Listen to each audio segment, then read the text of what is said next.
Es Klaus Lehmann, yo trabajo en el Instituto Nacional de Estadística y el día de hoy estoy presentando también a nombre de Ignacio Gloni y de Ricardo Pizarro. Ellos son dos compañeros de la institución. Y la presentación que les queremos compartir hoy em, se relaciona con la experiencia que hemos tenido en el despliegue de un servicio de codificación automática para ocupación y rama de actividad económica usando para ello R. Bien, entonces, muy brevemente, ¿qué es y por qué usamos codificación automática? Em, es común que las encuestas de hogares contengan preguntas con respuesta abierta. Aquí estamos viendo un extracto del cuestionario de la Encuesta Nacional de Empleo y allí nosotros le preguntamos a las personas cuál es el oficio, labor u ocupación que realizó la semana pasada en su actividad principal, y en este caso vamos a suponer que una persona nos contestó que es kinesiólogo, y adicionalmente le preguntamos qué tareas realizó en esa ocupación. Y en este caso nos respondió que sus tareas son recuperación de pacientes en UCI de posta central. Ahora bien, esta información en estado bruto no es demasiado útil para fines de producción de estadísticas oficiales.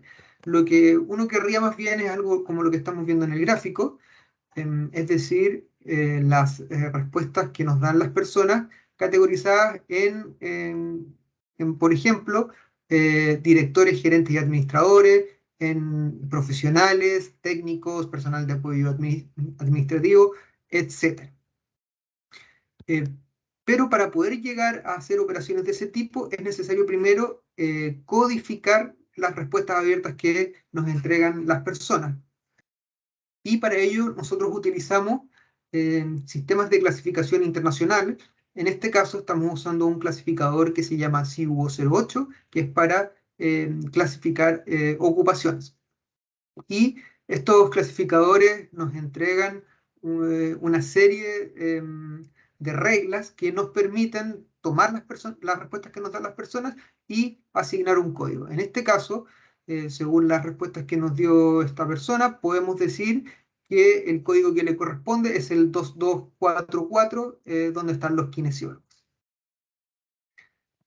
Históricamente, esta tarea se ha hecho en el INE de manera manual, y ustedes podrán intuir que hacer esto manualmente requiere una gran cantidad de tiempo y también muchas personas que estén trabajando simultáneamente. Típicamente, una encuesta tiene varios miles de registros que hay que codificar, y muchos de ellos tienen información insuficiente o ambigua, información ambigua.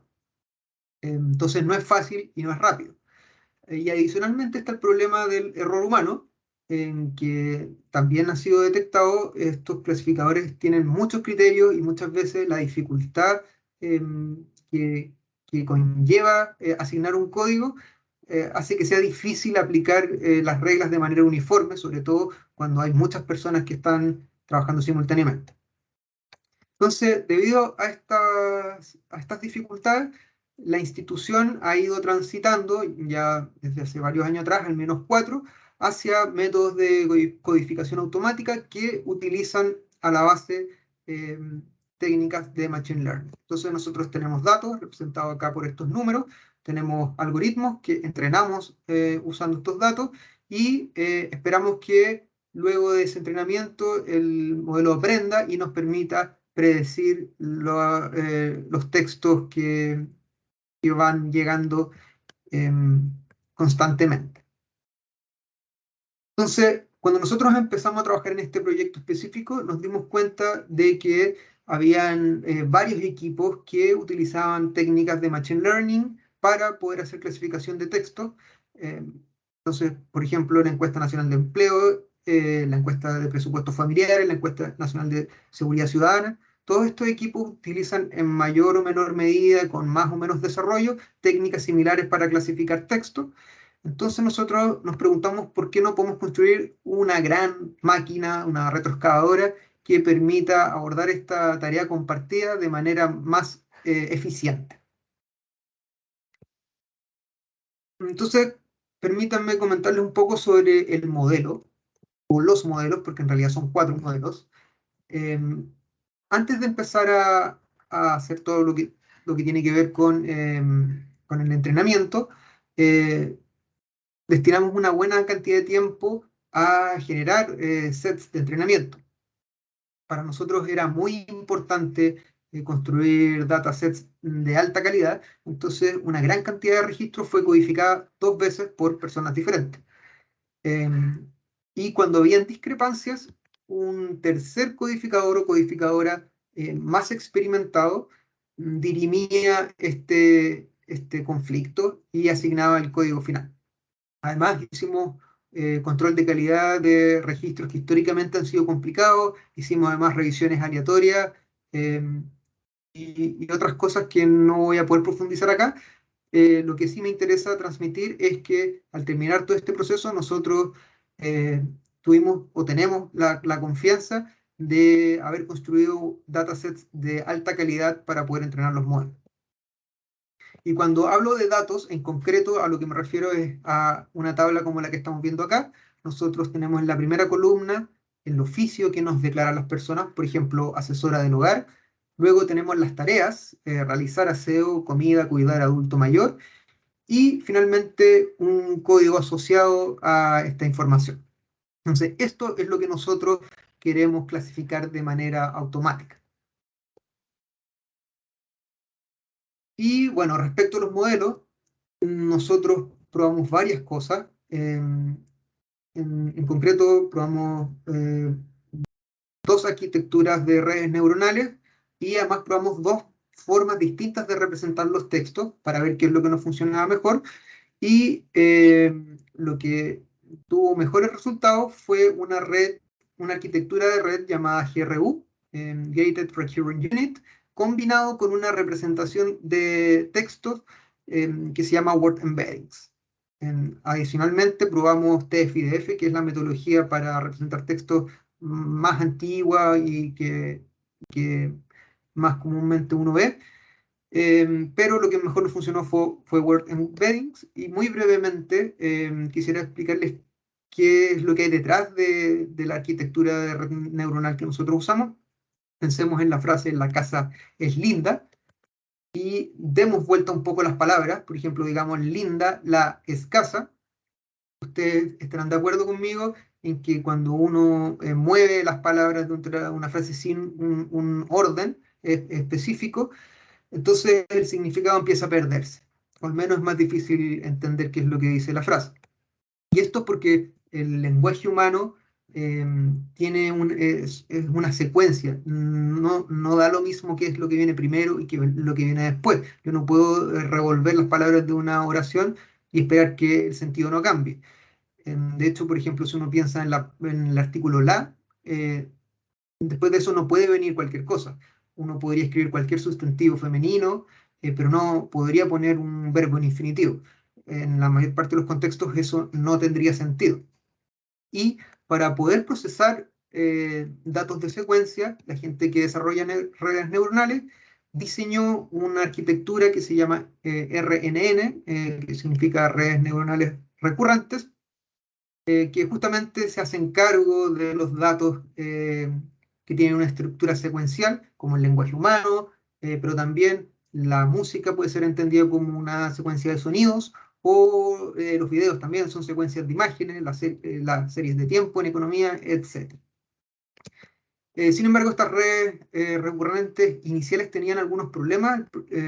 La dificultad técnica aquí se llama desvanecimiento del gradiente, y para solucionar ese problema se inventaron un tipo de redes que hacen posible que la información fluya, la información relevante fluya desde los primeros eslabones hacia adelante. Y 2 arquitecturas muy conocidas son GRU, que es la que nosotros usamos, y LSTM, que es muy similar. Bien, entonces pasemos ahora a cómo nosotros pusimos en producción el modelo.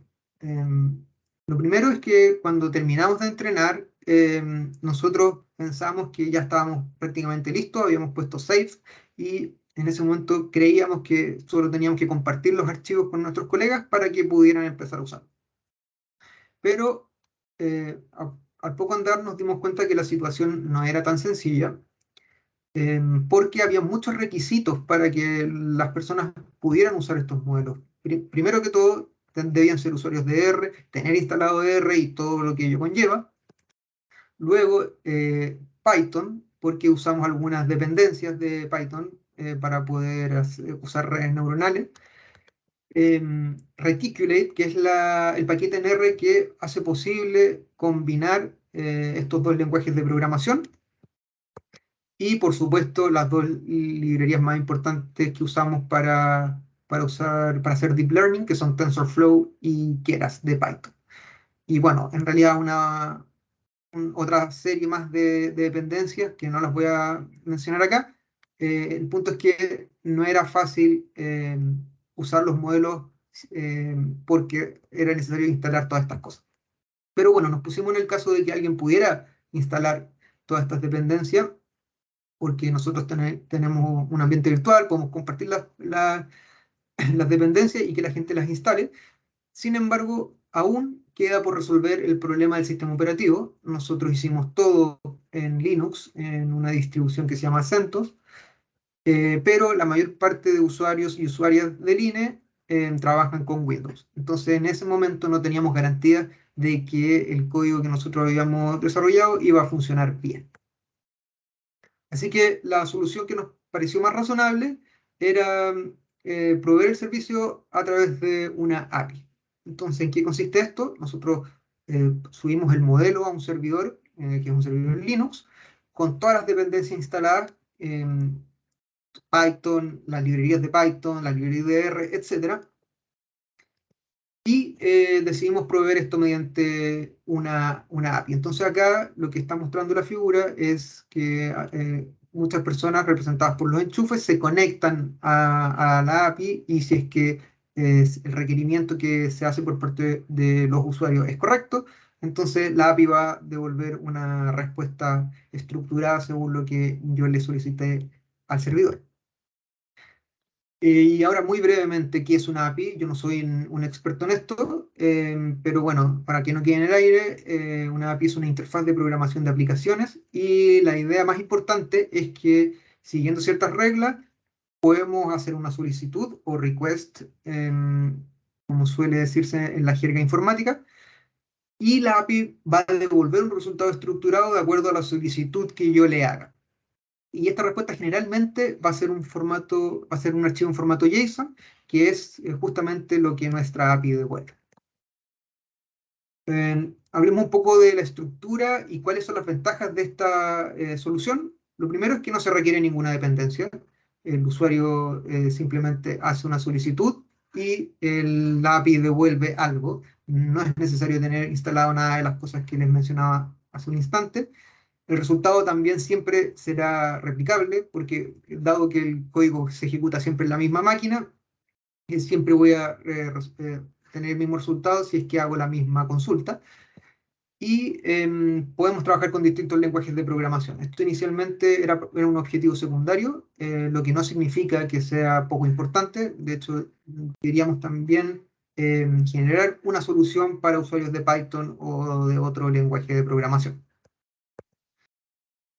Y bueno, ¿cuál es la estructura? Como yo les decía, nosotros no somos especialistas en API, no somos analistas de datos, entonces usamos lo que teníamos a la mano, y lo que teníamos a la mano en ese momento era RStudio Server, que estaba montado sobre una máquina Linux, y para poder hacer la API usamos Plumber, que es la librería de R que facilita muchísimo el desarrollo de la API. Y para la última parte, que tiene que ver con el deployment, usamos Docker. O sea, metimos todas estas cosas en un contenedor, y eso es lo que finalmente estamos desplegando en el servidor.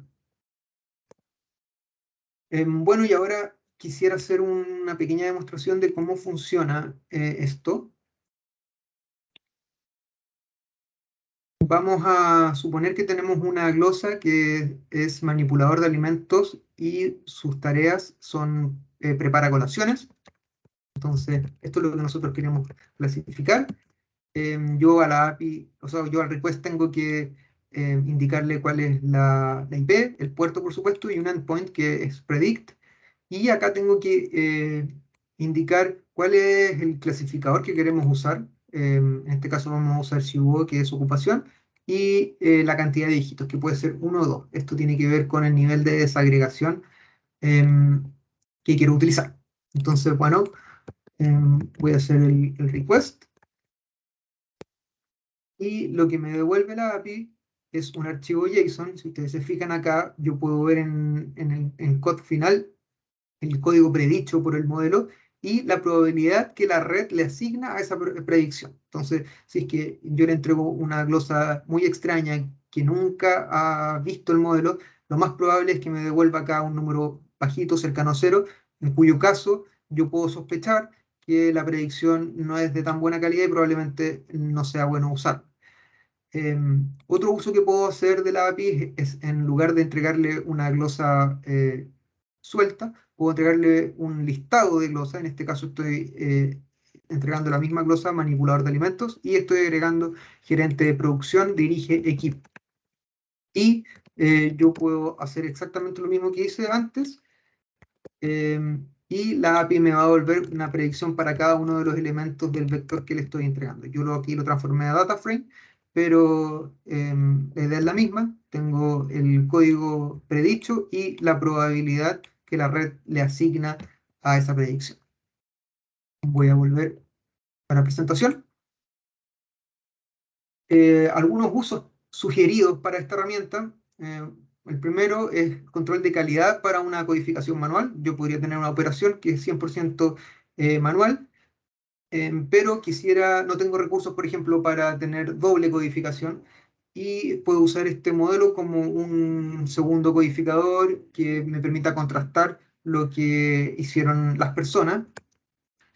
Puedo usarlo también como un punto de comparación para otro modelo y saber si es que mejor uso lo que estoy desarrollando yo o esta herramienta que es más estandarizada.